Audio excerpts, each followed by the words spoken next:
하나님 말씀은 출애굽기 12장 29절부터 36절까지 말씀입니다.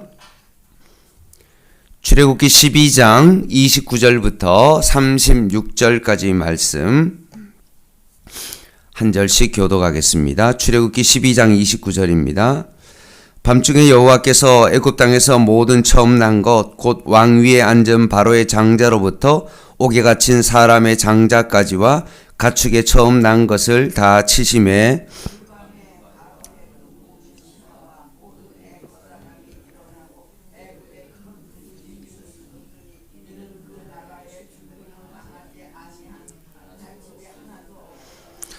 밤에 바로가 모세와 아론을 불러서 이르되 너희와 너 이스라엘 자손은 일어나 내 백성 가운데서 떠나 너희의 말대로 가서 여호와를 섬기며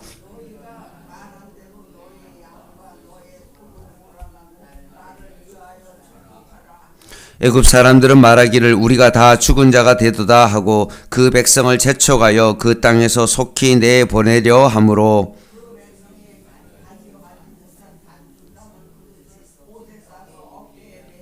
이스라엘 자손이 모세의 말대로 하여 애굽 사람에게 은금 패물과 의복을 구하매 여호와께서 애굽 사람 그들이 구하는 대로 주게 하심으로 그들이 애굽 사람의 물품을 취하였더라. 아멘. 하나님께서 만드신 하늘과 산 그리고 바다 동식물들을 우리는 하나님이 창조하신 자연이라고 부릅니다. 그런데 이 하나님께서 만드신 이 자연을 바라보는 시각이 다른데 하나님께서 자연을 바라보시는 것은 어떻게 바라봅니까? 이 자연을 통해서 하나님께서 영광을 받기 위하여 자연을 바라봅니다. 그런데 타락한 인간은 이 자연을 바라볼 때 어떻게 합니까? 이 자연을 통해서 내가 무엇인가 이득을 얻기 위하여 바라봅니다. 하나님은 땅을 통하여서 영광 받기를 원하시는데 사람은 그 땅을 통하여서 무엇인가 내가 유익을 얻기를 원하는 그런 마음으로 바라보게 되는 것입니다. 출애굽기 이제까지 9가지의 모든 재앙도 마찬가지입니다. 이 모든 9가지의 어떤 이 자연을 통해서 하나님께서는 영광받기를 원하시는데 인간은 자꾸 그것을 통해서 나를 이용하기를 원하고 그것을 의지할 수밖에 없기 때문에 결국 그들이 정말로 바라보는 파리와 개구리와 이런 것들이 어떻게 되어졌습니까? 가축들이 결국 그들에게 있어서는 신으로 섬기며 나를 형통하게 해주는 것으로 바라보게 된 것입니다. 그래서 9가지 이 모든 재앙이 그것이 그들에게 있어서 파리와 개구리와 이런 나일강이 이 모든 것들이 그들에게 있어서 신과 같은 그런 존재가 아니라는 것을 하나님께서 알려주기 위하여 왜곡된 애국과 그리고 그들이 받았던 그 재앙의 모든 자연과의 그 관계를 하나님께서 회복시키기 위하여 이 9가지의 재앙을 내리신 것입니다.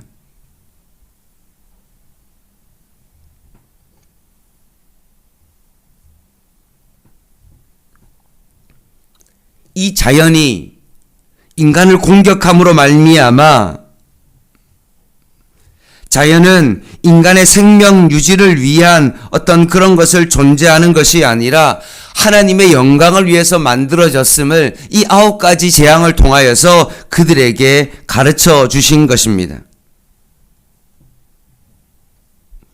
그런데 이제까지 9가지의 재앙은 자연을 통해서 그것을 인간을 공격함으로 말미암아 그것이 신이 아니라는 사실을 가르쳐주고 하나님의 영광을 위해서 지음받은 것이라는 것을 철저하게 알려주었습니다.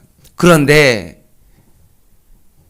자연이 이제까지는 9가지 이 재앙이 그것을 공격했지만 10가지 재앙이 이것과는 다른 차원이 다른 재앙임을 알려주는데 그것은 뭐냐 하면 10번째 장자의 재앙은 하나님께서 직접 인간을 공격하는 것입니다.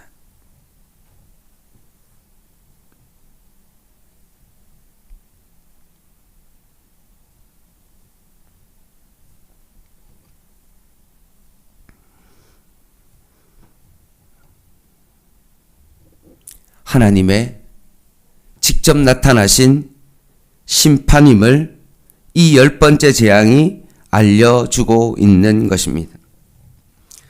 29절에부터 30절까지의 말씀은 장자의 재앙이죠. 여러분, 장자가 어떤 의미를 가지고 있습니까? 여러분, 왜 장자에게 재산을 더 많이 주고 장자를 특별히 대우하는 이유가 뭘까요? 내가 죽으면 나와 똑같이 생긴 유전자를 가진 사람이 자식인데, 장자인데, 나는 죽지만 나의 생명의 연장으로서 누가 태어난 겁니까? 장자가 태어난 것입니다. 장자는 인간 생명 연장의 꿈입니다. 나는 죽지만 나와 똑 닮은 그런 유전자를 가진 나의 아들이 이 땅 가운데 영생하도록 산다는 것을 의미하는 것이 바로 장자입니다.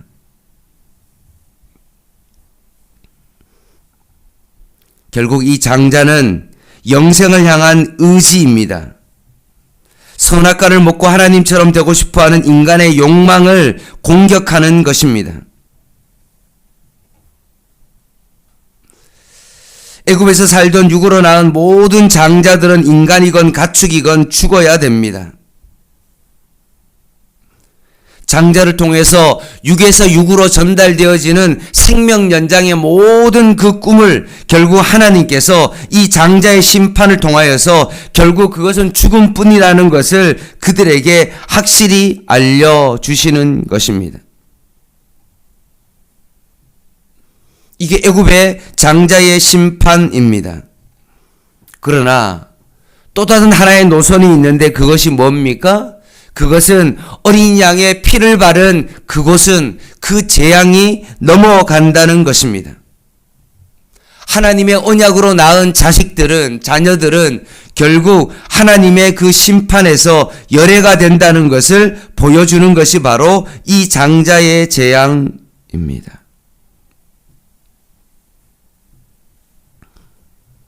여러분, 이삭을 생각해 보십시오.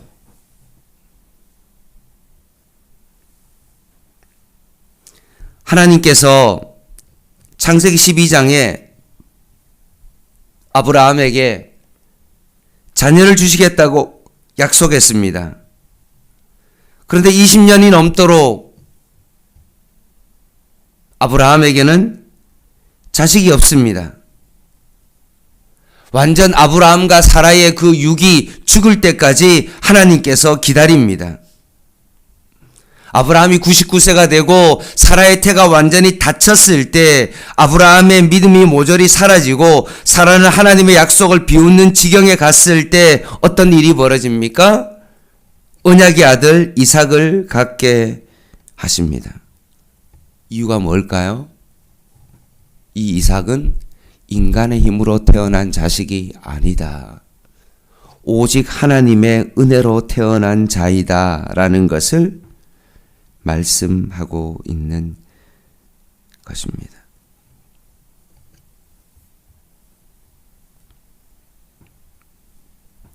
장자재앙이 바로 그런 의미입니다.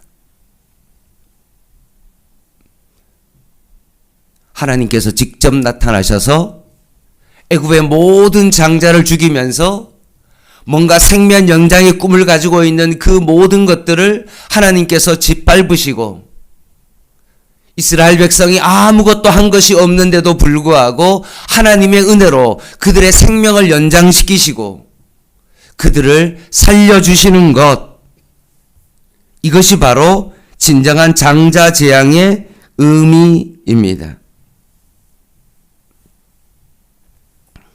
그러면서 31절부터 34절까지 누룩에 대한 이야기가 나옵니다. 생각해 보십시오. 옆집에 살고 있는 애굽의 가축들과 사람은 지금 죽고 있습니다. 근데 이스라엘의 집의 자식들은 멀쩡합니다. 어제까지만 해도 같이 밥도 먹고 함께 생활하고 수다도 떨고 일도 같이 했는데 한 집은 죽고 한 집은 살아났습니다. 그럴 때 우리는 질문해 봐야 되죠. 왜 저 사람은 죽고 나는 살았을까? 그 정답은 뭡니까? 어린 양의 그 피를 문설주와 임방에 바른 자들은 살아나고 그렇지 아니한 것은 죽음입니다. 원래 본질적으로 그들은 같이 살고 같이 웃고 같이 일을 했습니다. 그러나 하나님께서 어떻게 했습니까? 완전히 근본적으로 그 같이 한 덩어리로 살아가던 그것을 하나님께서 강제적으로 그 두 개를 완전히 분리시켰던 것입니다. 기존에 있던 덩어리는 하나님은 저주해버리고 새롭게 분리된 덩어리는 하나님을 섬기도록 만든 것입니다. 그 분리의 기준이 뭐였습니까? 어린 양이었습니다. 엄청난 기적이 일어난 것이죠.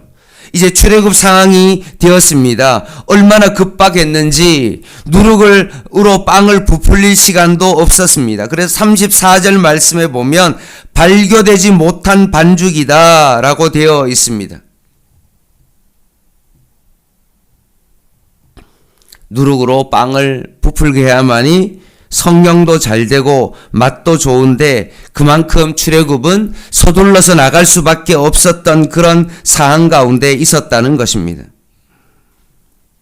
생각해 보십시오. 강야에 가서 뭔가 식량이 있어야 되는데 그 식량을 준비하려면 뭔가 꼼꼼하게 뭔가 체크도 하고 몇 개가 준비한 것도 생각해 보고 여러 가지 계획을 해가지고 그 강야로 나가야 되지 않습니까? 어디 여행을 간다고 그러면 칫솔도 챙겨야 되고 씻을 것도 챙겨야 되고 때로는 수건도 챙겨야 되고 마트에 가서 장도 보고 뭔가 준비를 해야만이 여행을 떠나는데 그렇게 하지 아니하고 발교되지 못한 그 누룩도 없이 그들은 갑자기 출애굽하게 되었다는 사실입니다.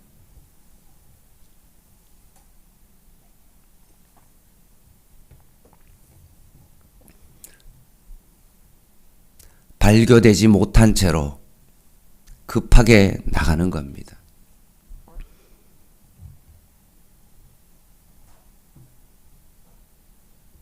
먹을 것을 준비할 새도 없이 오직 어린 양을 통하여서만 나가는 것, 이것이 바로 출애굽입니다. 그래서 누가복음 12장에 보면 바리새인의 누룩을 너희들이 조심해라 라고 말하면서 뭐라고 말씀하십니까? 외식을 조심해라 라고 말씀합니다. 바리새인은 율법도 철저하게 지키고 자신의 행위를 통하여서 뭔가 정말로 구원에 이를 수도 있다라고 생각했던 그 모든 것들을 하나님은 거부하게 하십니다. 사람은 늘 바리새인과 같은 그런 마음이 우리 안에 있습니다. 장사를 해도 내가 100만 원을 투자했으면 100만 원 이상의 것을 얻기를 원합니다.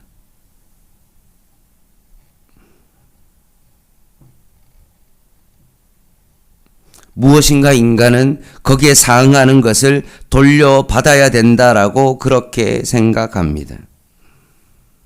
내가 새벽 기도도 나오고 11조도 하고 뭔가 정말 금식도 하고 그렇게 하면 구원은 이것에 대한 보답으로 나에게 마땅히 주어졌다라고 생각하지 하나님의 은혜로 여겨지지 않는 것입니다. 그래서 사도 바울은 이것은 잘못된 생각이다 라는 것을 깨닫고 이 모든 것들을 뭐라고 여겼냐 하면 오히려 배설물로 여겼다고 말하고 있는 것입니다.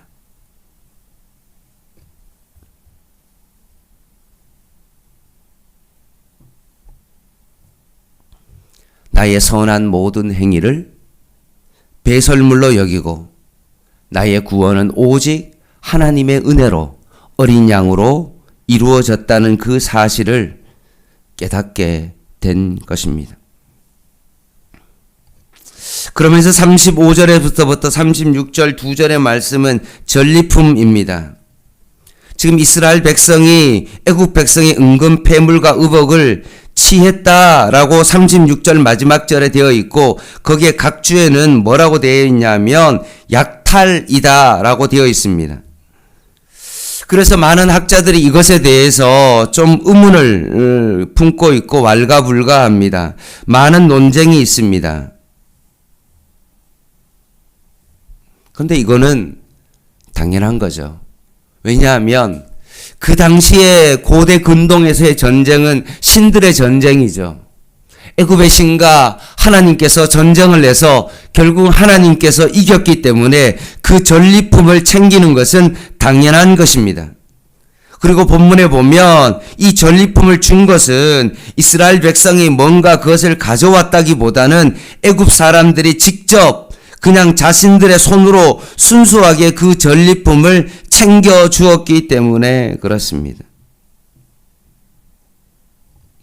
하나님께서 이 전리품을 받아야 되는데 하나님의 대리인 그 이스라엘 백성이 그 전리품을 대리인으로서 가져간 것입니다. 이제까지 9가지 재앙을 목격하고 마지막 장자 재앙을 통하여서 그들이 정말로 하나님을 정말로 경험하고 난 다음에 그 전리품을 이스라엘 사람들에게 준 것입니다. 그런데 중요한 것은 발견되지 않은 그 빵을, 식량을 가지고 그들이 출애굽하는데 과연 그들이 받은 많은 의복과 은금 폐물이 과연 그들에게 어떤 도움이 될까요?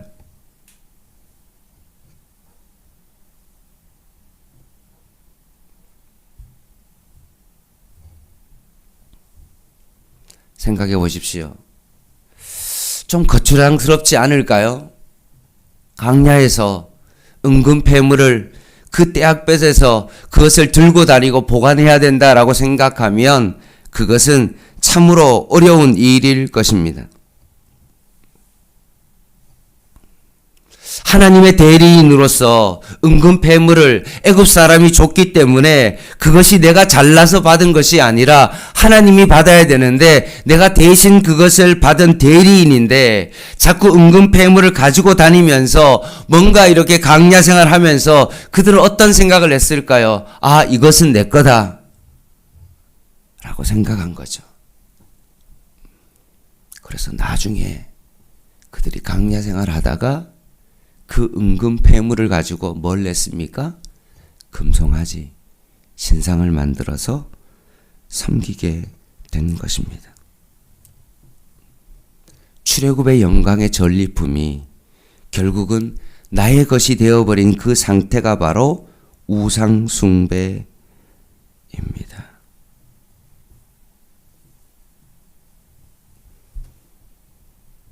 여러분, 여리고성 전쟁에 있어서 아간이 전리품을 숨겼습니다. 내 것이라 생각하고 숨겼습니다. 아간이 한 일이 없을까요? 아간은 여리고성을 하루에 한 바퀴씩 돌았습니다. 마지막 때에는 7바퀴를 돌았습니다. 적들이 정말로 나를 노려보고 있는 그 상황 가운데서 믿음으로 결국 여리고성을 돌았습니다. 여리고성이 무너졌을 때 아간이 여리성 안으로 들어가서 뭔가 정말로 전쟁을 치렀던 어떤 그런 사람이었습니다.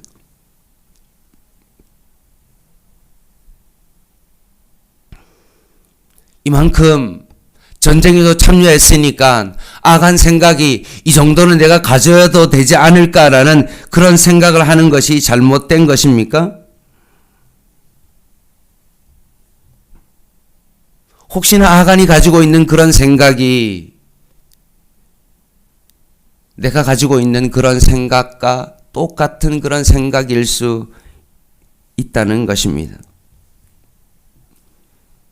내가 주님을 위해서 주일 성수하고 내가 교회에서 봉사하고 내가 사역자로서 뭔가 주님을 위해서 조금 일하면 그것이 나의 열심이 되어서 뭔가 정말 주님 앞에서 뭔가 떡고문이라도 조금이라도 얻어먹는 것이 무엇인가 당연한 것이 아닌가라는 그런 생각이 우리의 삶 가운데 들 수 있다는 것입니다. 때론 우리의 삶 가운데 전리품이 탐날 수 있다는 사실입니다.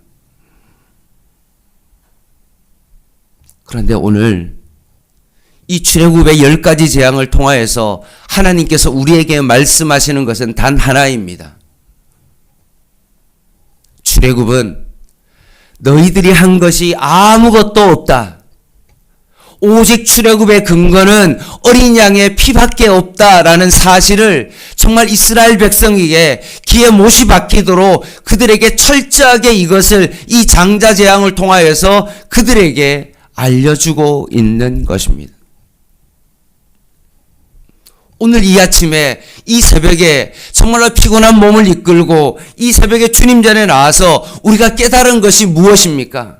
내가 조금이라도 주님 앞에 기도하면 이 기도를 통하여서 하나님 앞에 무엇을 얻으려고 하는 종교의 행위를 통하여서 하나님으로부터 복을 받기 위하여 이곳에 우리가 나와서 기도하고 예배를 드리는 것이 아니라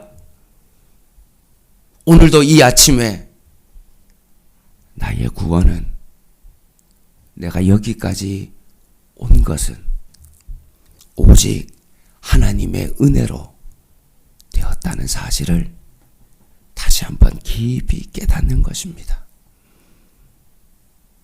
오직 십자가가 아니고서는 오늘 하루 나는 살아갈 수 없다 하는 것을 다시 한번 깊이 묵상하고 다시 한번 바라보는 것입니다.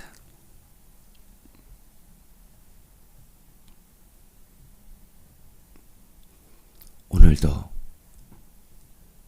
예수 그리스도를 통한 이 생명의 길로 오늘 하루도 한 걸음 한 걸음 걸어가는 저와 여러분 되시기를 주님의 이름으로 간절히 부탁을 드립니다. 기도하겠습니다.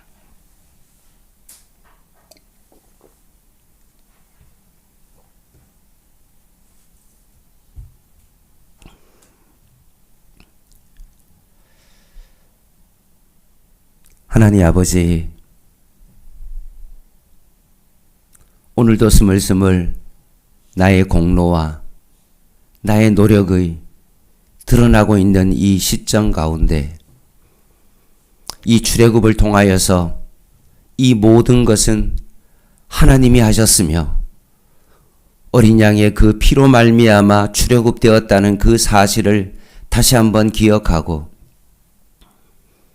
오직 예수 그리스도의 십자가밖에 없음을 다시 한번 깊이 고백하며 오늘 하루를 살아가게 하여 주시옵소서. 내가 주님을 위해서 했던 모든 공로와 사상은 사실은 아무것도 아님을 다시 한번 깨닫게 하여 주시고 오늘도 오직 하나님의 은혜로만 살아갈 수 있는 저희들 되게 하여 주시옵소서. 너희는 바리새인의 누룩을 조심하라고 말씀했던 것처럼 우리의 노력과 우리의 의지와 우리의 행위를 조심하게 하여 주시고 더 오늘도 주님의 십자가를 더욱더 깊이 바라보며 살아갈 수 있는 복된 은혜의 시간 되게 하여 주시옵소서. 예수님의 이름으로 간절히 기도드립니다.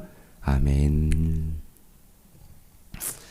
기도 부탁드립니다. 오늘 장명희 집사님 팔 수술하고 오늘 퇴원하는 날인데 잘 퇴원할 수 있도록 위에서 여러분 기도 부탁을 드립니다. 개인 기도 하시겠습니다.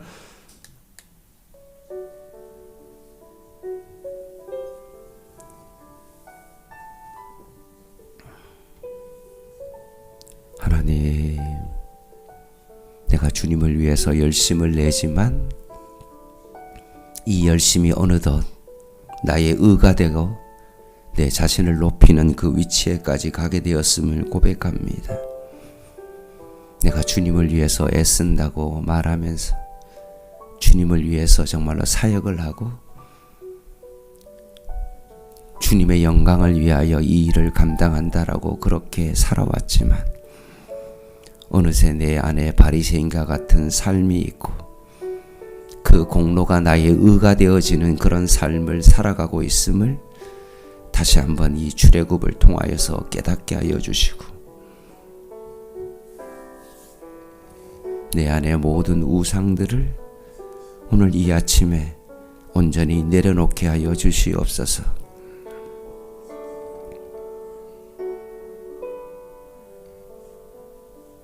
자연을 통하여 우리를 통하여서 하나님 앞에 영광 돌리는 것이 우리의 삶의 목적인데 이 자연을 통하여서 나의 유익을 보기를 원하고 이득을 보기를 원하는 그런 마음과 하나님을 나의 욕망을 채우기 위한 도구로 사용하고 있는 내 자신의 모습을 바라봅니다. 주님,